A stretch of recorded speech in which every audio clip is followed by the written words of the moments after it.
And we have our policy makers present in the slide, which are Prof. Sliman and Prof. Chumbi.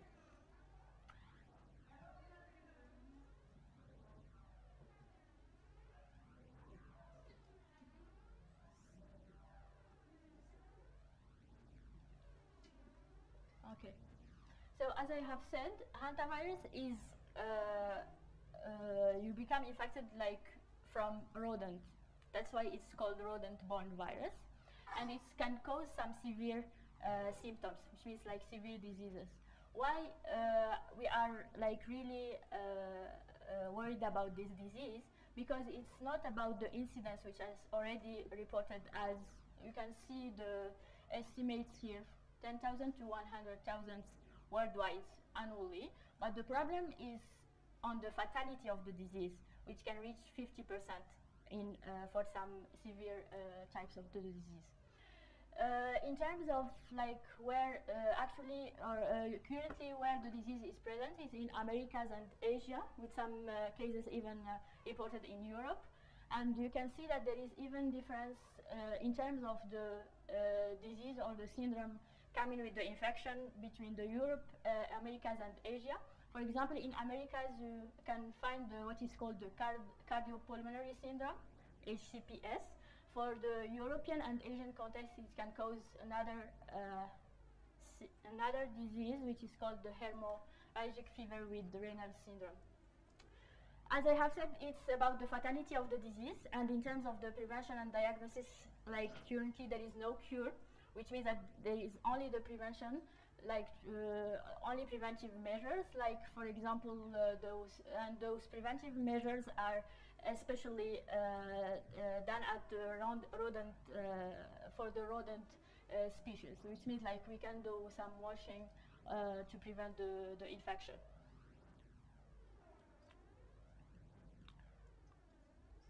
So those are the policy objectives. Well, as you can see, we need to come with an answer for the disease preparedness, which means that currently there is no detected case in Kenya. So that's why we need to have a preparedness tool for the Kenyan context. So that's why we were asked to respond to this main question, which is what is the outbreak of the hantavirus in Kenya over the next 6 months once we see the first, or once we detect the first case. We have 3 specific questions related to our main objective. The first one is coming on the describing of the transmission dynamics of the disease within 6 months, as I have said, after the first detected case. Then the second one is about the effective interventions or actions to take to prevent the disease or to reduce the health impact of the disease. Then the third one, we can, it's even coming from the second one, which will be like related to the interventions. What could be the intervention or the combination of interventions that can be most cost effective if we will be tackling like a public health problem in Kenya in the future, and hopefully not. So here is the modeling approach we are suggesting to describe the hantavirus dynamics. So we have overall we have a SEIR structure, but we have 3 types of infections. So we start by once you are susceptible to the disease. Let me note here that we are including 3 types of interventions, of preventive interventions in the model. The first one is which is done by the parameter omega, which is the controlling the disease by wearing masks, for example. Then we have another intervention here, which is the quarantine. Then we have a third intervention here, which is the isolation. Let me go deeper on the explanation. So as I have said, once you are susceptible, you are exposed to the disease. After then, once you are exposed, you will be taken to the quarantine. Then once from moving from the exposed to the infection status, which are here present by the asymptomatic infection, symptomatic infection but with mild symptoms, and symptomatic infection with severe symptoms. as you can see, there is recovery from all the infection compartments, like the severe and the symptomatic and the other one after isolation. We can see even that we are assuming that you can lose, there is a waning of immunity. That's why you can see the row which is coming back here to the susceptibility or to the susceptible compartment. And even once in quarantine, you can get the disease again and you come back to the susceptible status. You can see that we have assumed a stable population or close population with no births or deaths, or the births are equal to the deaths. And that's why we are only having mortality due to the disease or to the infection. As I have said, this is what is the added value of our model is, as I have said, we are describing maybe a disease which is coming in the future. That's why it's novel, and that's why we are calling it as a preparedness-focused prediction framework. Assuming that we are tackling the infection or preventing using three strategies or measures of preventive measures. So every model uses data or parameters to work. To run our model, we need some parameters, and that's the parameters we need for the modeling. And as you can see, and as we still now don't have any data, but we have made a bibliographic search on what are the parameters that are already existing in the literature. And for the ones that are not existing, they will be estimated, as you can see. Sorry, we don't have a thank you slide, but thank you.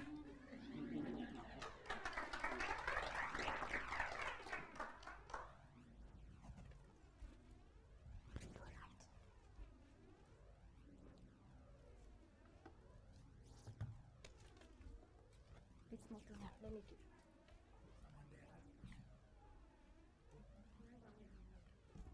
Have a nice mic.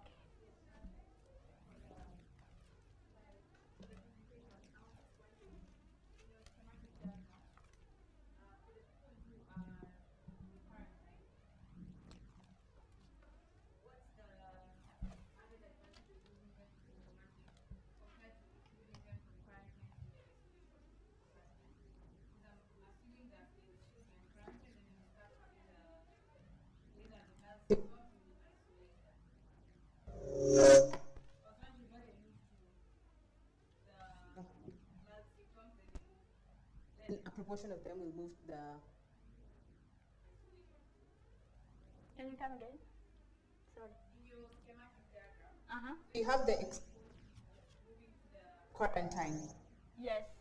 And once they become infectious, they move to the symptomatic mild infection. So, and then a proportion of them will move to being isolated. Yes. Shouldn't they move from quarantine to isolation? Directly. Yes. Because I'm assuming that the same people who are on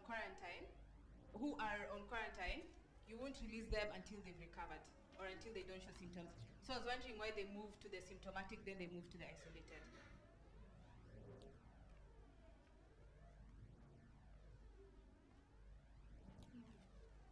But I think For the, you said for the quarantine and the isolation.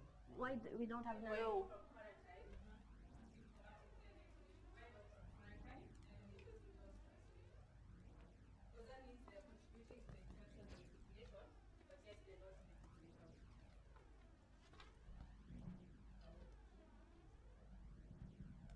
Thank you so much.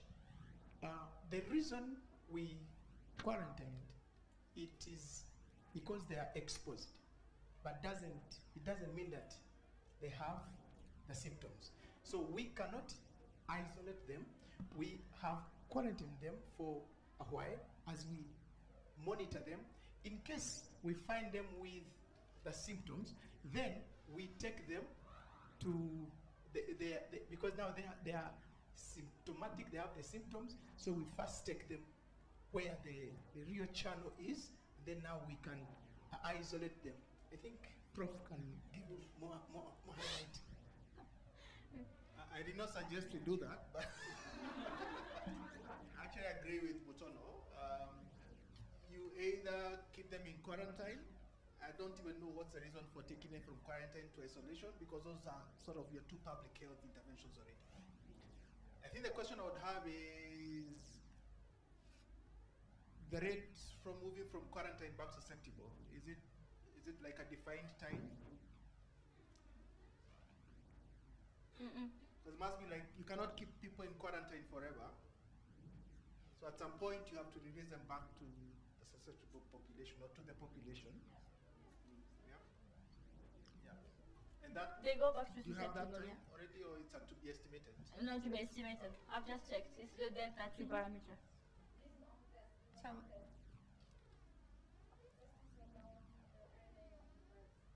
Okay. And then the rate from exposed to quarantine, is that related to your contact tracing? I have another question. Anira was before.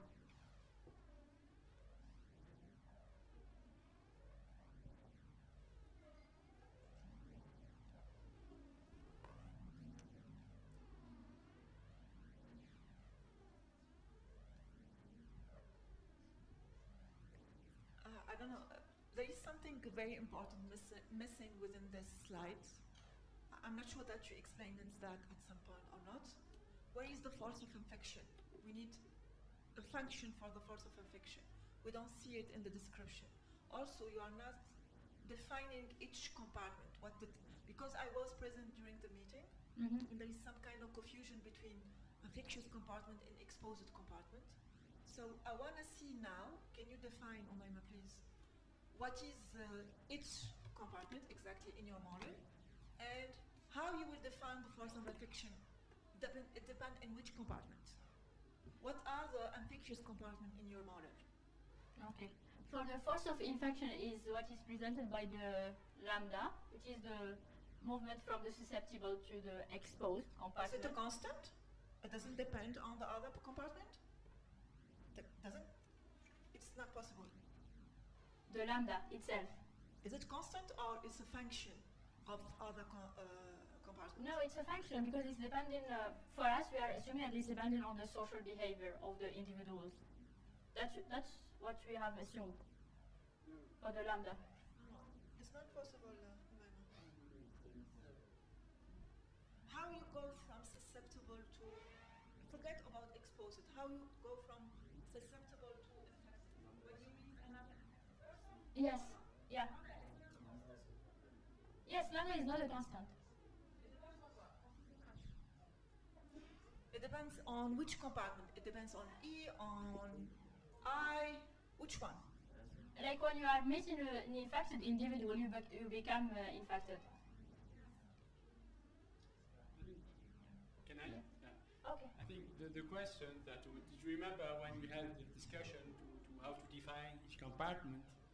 The idea comes from the fact that the disease had a first period where the individuals are contagious, and then the second period where you have symptoms. The symptoms itself can be divided into in low symptoms and high symptoms. So it's the E correspond to the no symptoms but contagious. Yeah. So if I answer to Amira, you have the force of the infection depends only on E, and the less from the other state, infectious state. So of course, because when you are exposed, you are not transmitting the disease, but you are not having symptoms. I mean.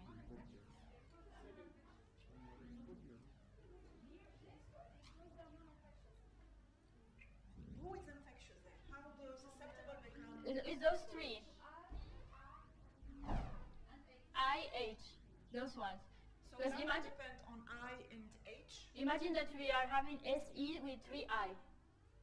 3 infected, the P, I, and H.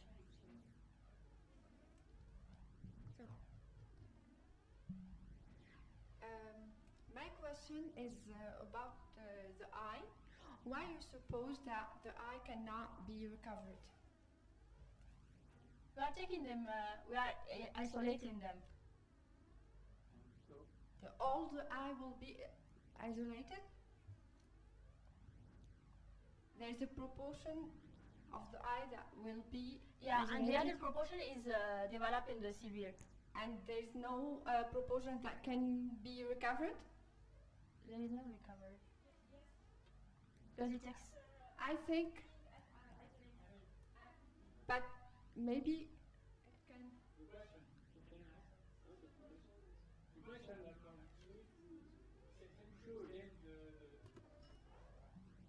you show again the questions? Yeah. Through 6 months. The notion, if you the horizon that you have is 6 months. So now, if you take all the time in each Even the recovery is compartment 6 months recovery. and you add them, it's not sure that you are high more than 6 months. So the notion of recovery, even if it exists, as your horizon in 6 months, is not it will not have an effect. Just because your horizon is not fine, it's not large enough in order to have the. Just 6 months? Seriously? It's 6 months to 2 years. Is it 6 months or 2 years? From 6 months to 2 years. Recovery.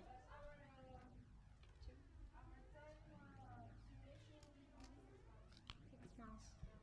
And how can you estimate the parameters that you do not know them? Parameter. The table for the parameters that are not coming from the literature. We'll be using the Arnold already reported from some studies.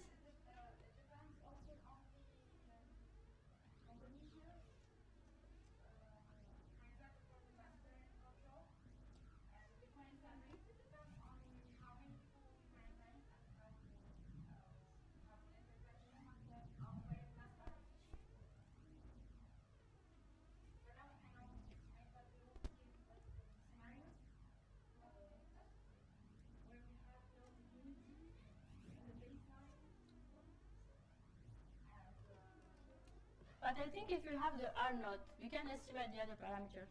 No?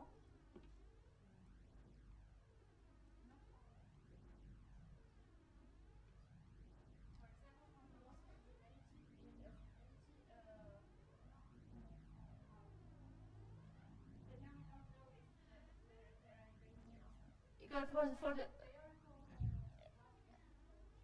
estimation is not estimation is not fitting, which means that to be estimated, like there will be some parameters maybe based on other respiratory diseases already, or fitted to R naught, as I have said.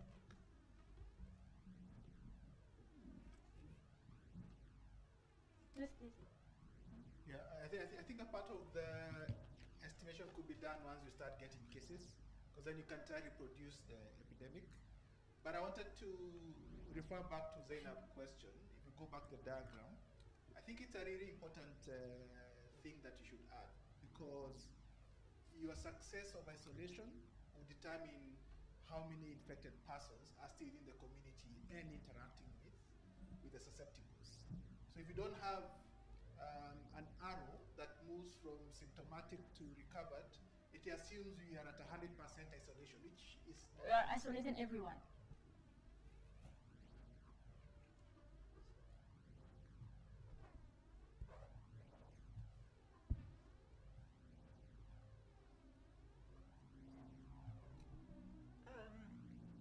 My question now is about the choice of developing a new model. Do you think that you need, because it's a respiratory disease and you don't have the rodent component reservoir within your model, why don't you check all the models that are very well calibrated within other respiratory disease and use it, taking on consideration the characteristic of hantavirus in terms of estimating parameter that you know? Why you are proposing a new model for this? There's a lot of respiratory model. First, maybe because we thought it's not the same family as COVID viruses. No, I'm talking about respiratory model, not really specific to COVID-19. Can be flu. It's not even the same family as the flu. I think all the existing modern approach are using general structure, which is SEIR, and this is our general structure. It's just we are, and maybe we can even find some models which are like making the difference between the mild symptoms. We can have the same like structure as it is. We can think about it.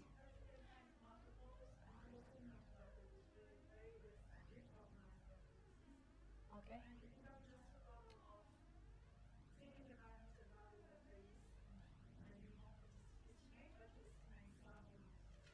But okay.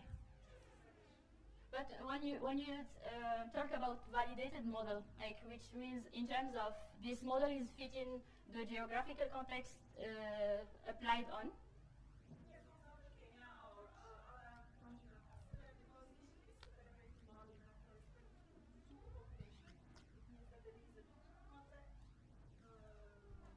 Yeah, contact rate is the same.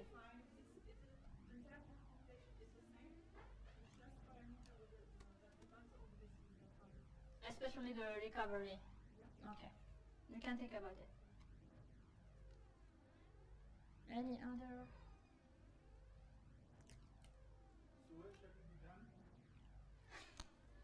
The government wants not to pay.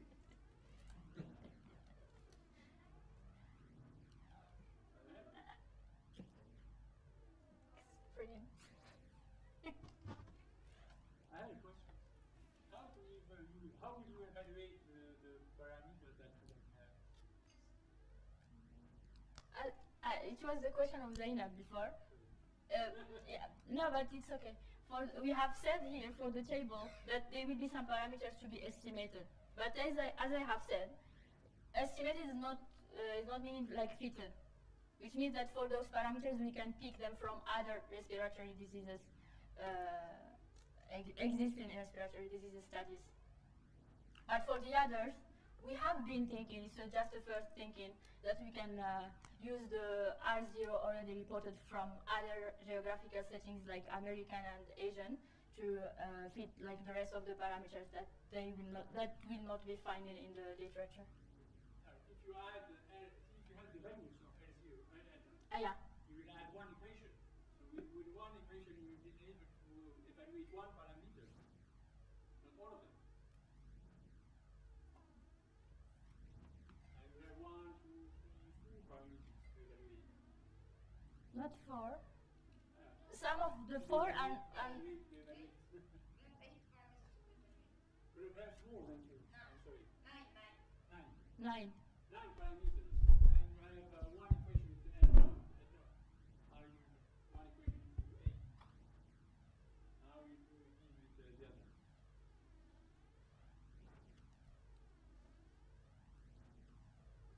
This is why it's not good.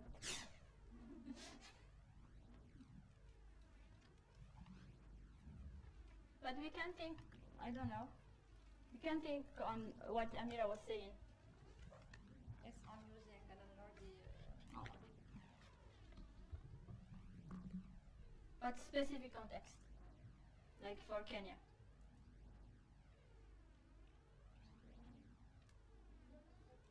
And I don't, Mutano, do we have any respiratory, like models describing the dynamics of any respiratory disease here already developed in Kenya?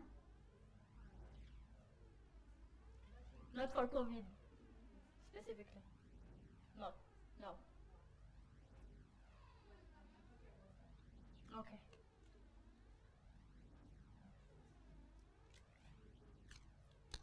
Any other comments or questions?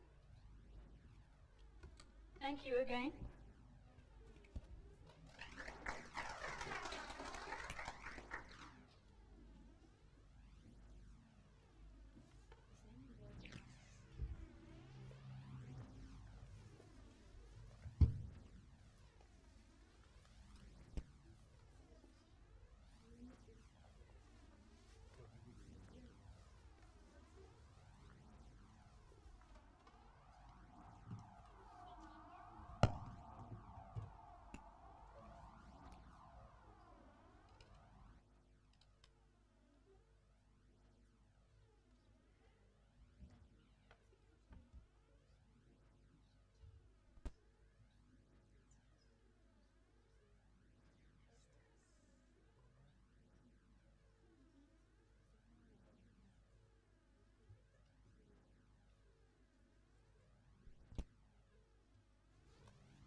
I'll be presenting on behalf of Group 3, and our focus was on pneumococcal vaccine in Kenya, and our topic is on the impacts and cost effectiveness of Kenya switching from 3-dose to 2-dose regimen.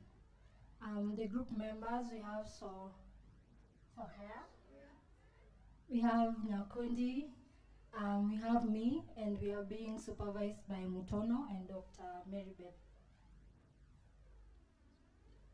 So for a small introduction, pneumococcal disease is one of the leading causes of morbidity and mortality, and especially the greatest burden is on under 5 children in the low and middle countries. WHO recommends a 3-dose pneumococcal conjugate vaccine strategy, which is normally given at 6 weeks, 10 weeks, and 14 weeks after birth. Recently, they have been cutting funds, and after the cutting funds, there was a call for immunization schedule, prioritizing, focusing on optimization and prioritization. For optimization, the definition is that countries should focus on reducing the number of doses. Like the way we said for pneumococcal, it has been the 3 primary plus 0. And for prioritization is actually deciding which vaccines are more important and should be given. And currently, optimization involves REA, as I've said. And for pneumococcal disease, the idea is changing from the 3P plus 0 to 1P plus 1 regimen. And for 1P plus 1 is one will be given in the first year, and that includes 6 weeks or more.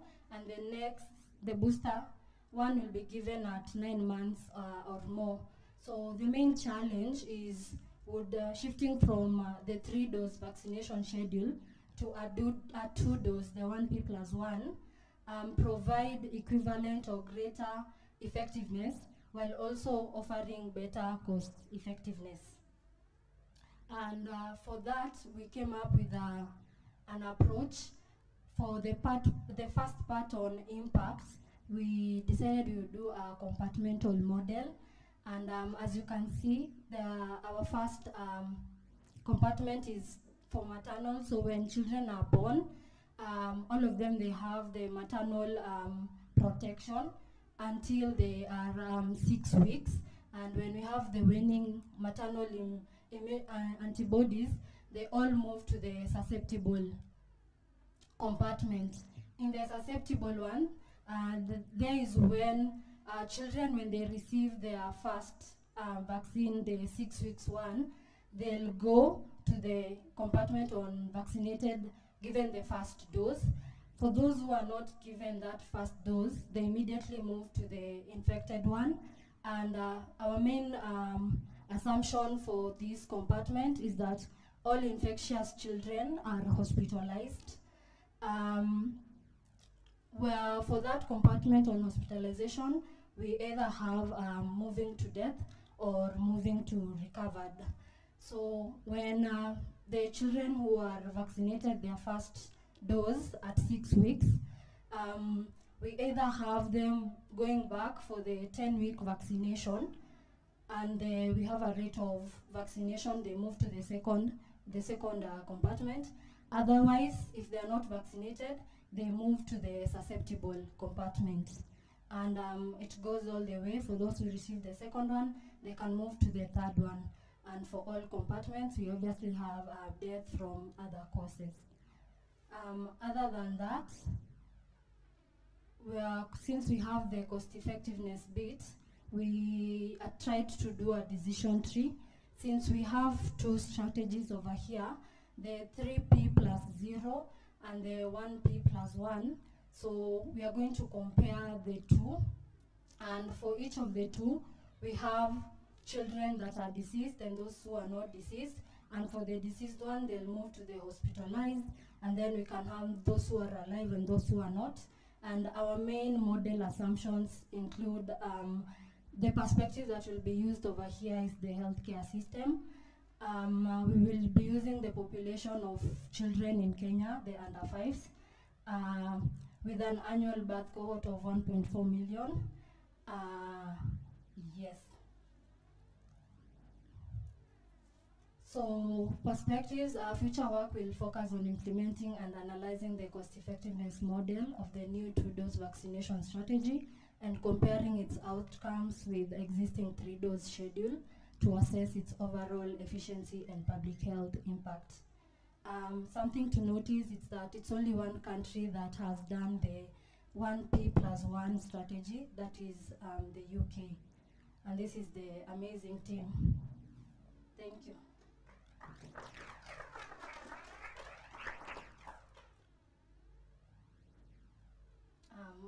We can have questions.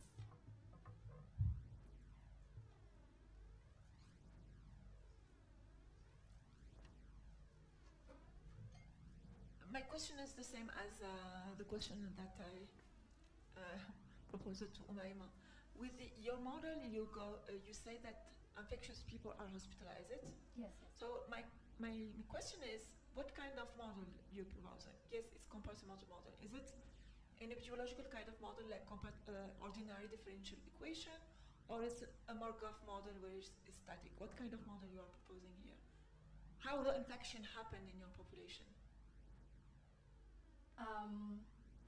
We were going to do the differential equation one, but I'll ask our supervisor to help. Because hospitalized is isolated people, so they will not infect. So how susceptible become infected in your model? Yes, so we're going to do an ODE type of model, and we're making the assumption, yes, at the end of the day, all the infectious children will be hospitalized, but the rate at which they move to hospitalization, they'll have a proportion of time spending within the population, and so that will somehow drive the infection in the population. But the other thing is, and getting your question, because hospitalization also acts as a way of isolating them, we can maybe have we can include another compartment for infectious children so that we slow down the time to which they move to the hospitalization, so that they just drive the infection in the population.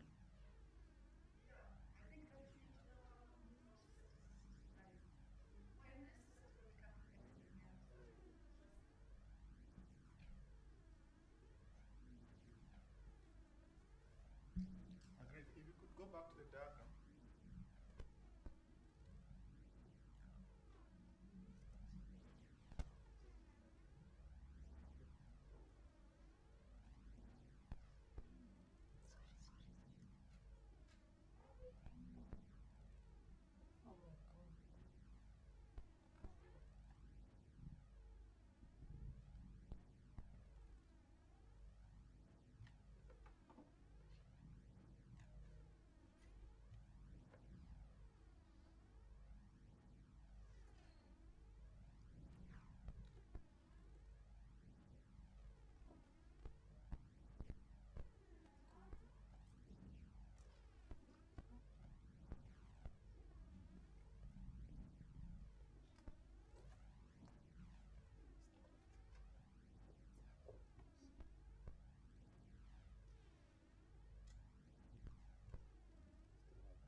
So I agree.